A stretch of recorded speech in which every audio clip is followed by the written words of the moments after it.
Tim Jackson, you must be very happy with your showing in this election. Delighted, yeah, and very thankful for all the support we were showing around the county, particularly in the Finn Valley.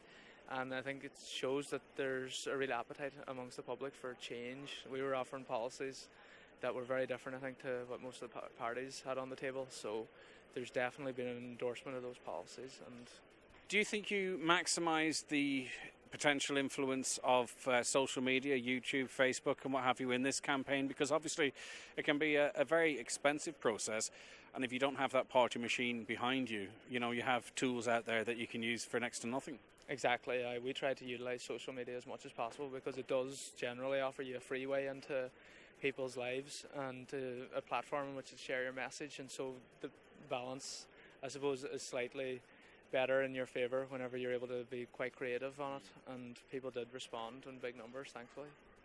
What was the message you took from people when you were visiting them?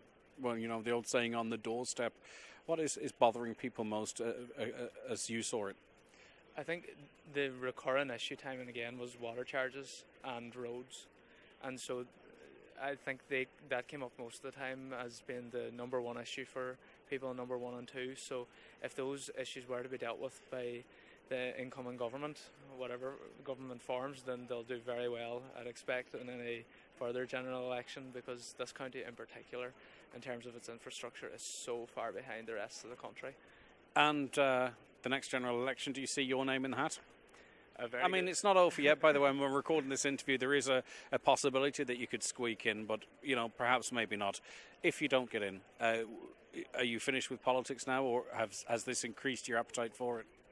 It has done neither. I haven't made any decision on that front at all. Obviously, I've got a platform now on which to build if I want, and I'll continue to liaise with a lot of the people who have helped me throughout this campaign, and we'll come to some sort of decision maybe in a year's time. Who knows, the local elections will come around soon enough, and we'll see.